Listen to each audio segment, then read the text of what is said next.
You just turned 30. For most of human history, that made you old. Not middle-aged. Not getting up there. Old. In the way that made people in your band start remembering your stories. Just in case. Here is the number you have probably heard before.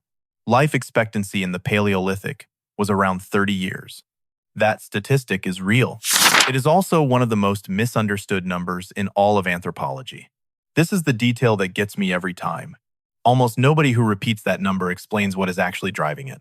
So let us actually look at it. Life expectancy at birth is an average. Every death gets added up, then divided across the whole population. In ancient groups, one thing dragged that average down harder than anything else. How many infants and children died before they ever got the chance to grow up? Bioarchaeologist Rebecca Gowland at Durham University has studied skeletal remains from ancient cemeteries across Britain and Europe. In many of those sites, child burials outnumber adult ones by a striking margin. That is not because adults were rare. It is because early childhood was, by far, the most dangerous stretch of a human life. Think about what an infant was up against. Malnutrition during lean seasons. Parasites. Infections with no antibiotics to stop them. Difficult births with no surgical backup. Predators. For bands living close to the edge of the wild. All of that before the age of 5. Anthropologist Nancy Howell spent years living with and studying the Jew, Hoanzi of the Kalahari, starting in the 1960s. Her demographic work, later published as a landmark study of that population, found that a large share of children born never reached adulthood at all. Grim? Yes, but it is only half the story. Here is the twist that almost never makes it into the headline. If a child survived to around age 15, the odds shifted dramatically, much more than most people assume. Researcher Hillard Kaplan and his colleagues studied hunter-gatherer and forager-horticulturalist populations, including the Hadza of Tanzania and the Aceh of Paraguay. Their data showed something remarkable. An adult who made it through childhood had a real, documented chance of living into their 60s or 70s. Read that again. Not 30, 60s, or 70s. So, the everyone died at 30 story is not quite right. The real story is darker in one direction and more hopeful in another. Childhood was brutal. Adulthood, once earned, could stretch on for decades. And it is worth pausing on how different that experience actually was, depending on where and when someone lived. A forager in the Kalahari, 10,000 years ago, faced a different set of risks than an Upper Paleolithic painter working by torchlight in what is now southern France, and both faced a different world again from a Bronze Age farmer in Anatolia, tied to a single patch of land and a single harvest.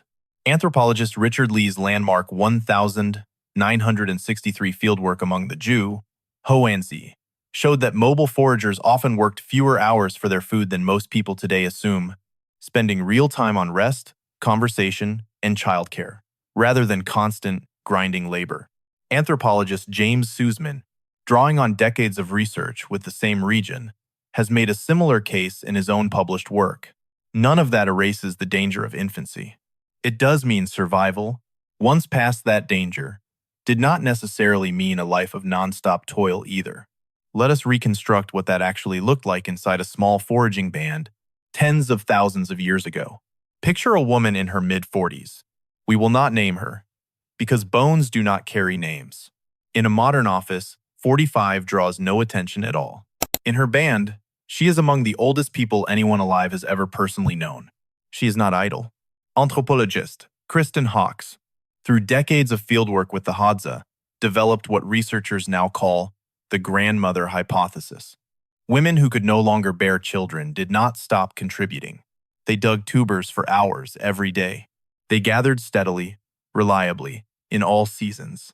That labor fed grandchildren, while younger mothers nursed newborns, and it may have let those younger women have more children sooner than they otherwise could.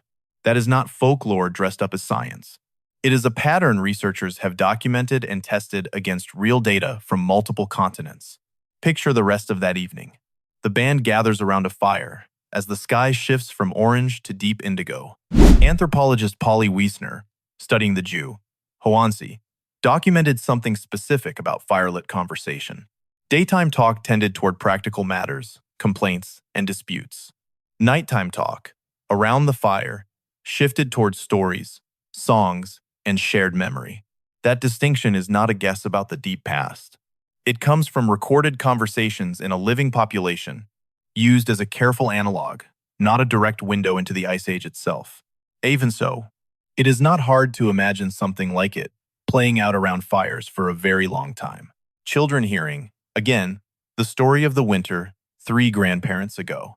An older voice correcting a detail nobody younger remembers correctly.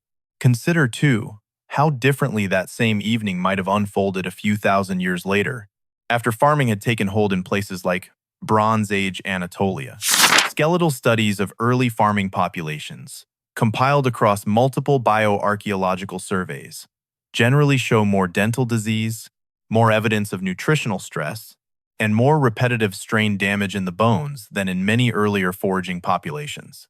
That is one of the genuinely counterintuitive findings in this whole field. Farming did not automatically make life longer or easier. In several studied populations, the shift to agriculture appears to have made day-to-day survival harder in specific, measurable ways, even as it eventually allowed communities to grow larger. The 45-year-old woman by the fire and a farmer of similar age tied to a wheat field were not living some single, uniform ancient life. They were living 2 different experiments in how humans manage risk. Now here is where the fossil record gets genuinely strange.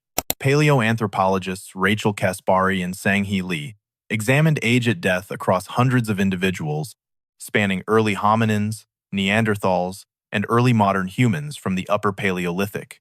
They tracked something called the OY ratio. Simply put, the number of older adults compared to younger ones in a population. Published in 2004, their findings surprised a lot of people in the field. Older adults, meaning people who had lived well past their reproductive years, were rare among earlier populations and among Neanderthals.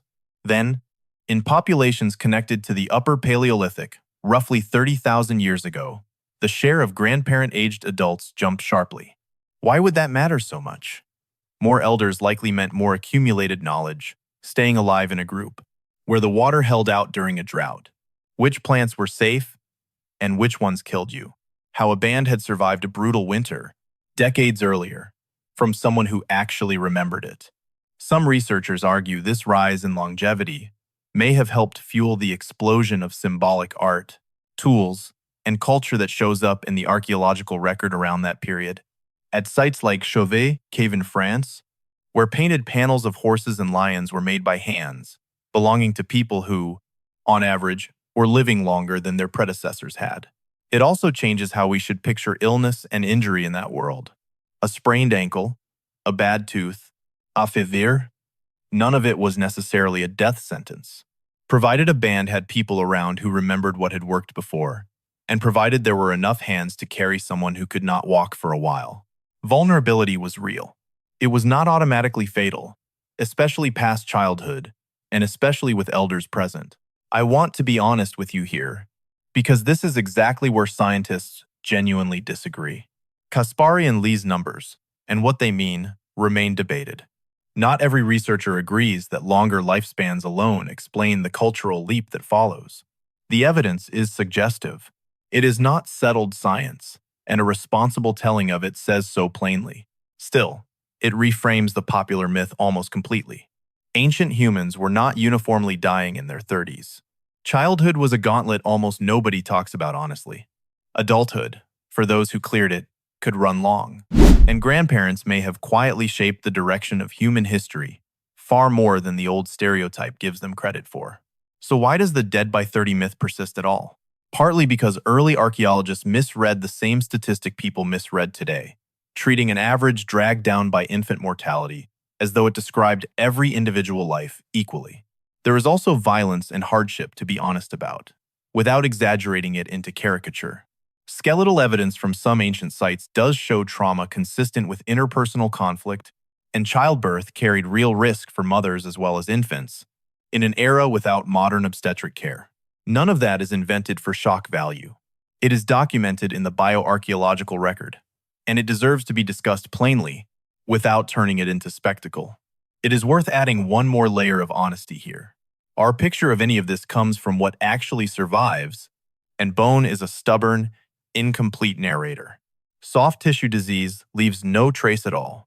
A hard winter that killed through starvation rather than trauma can be nearly invisible in a skeleton. Even the deep fossil record itself is a thin, uneven sample. The roughly 300,000-year-old remains found at Jebel Irhoud in Morocco reshaped the entire timeline of when our species first appears, simply because one site happened to preserve what countless others did not. Every number in this video, the 30-year average, the 60 or 70-year adult outcome, the OI ratio, rests on samples like that. Real, carefully gathered, and still, honestly, incomplete. Here is the modern mirror, and I want to be careful not to force it into a tidier shape than it deserves. We did not invent old age. Humans always had the biological capacity for it, provided they survived long enough to reach it.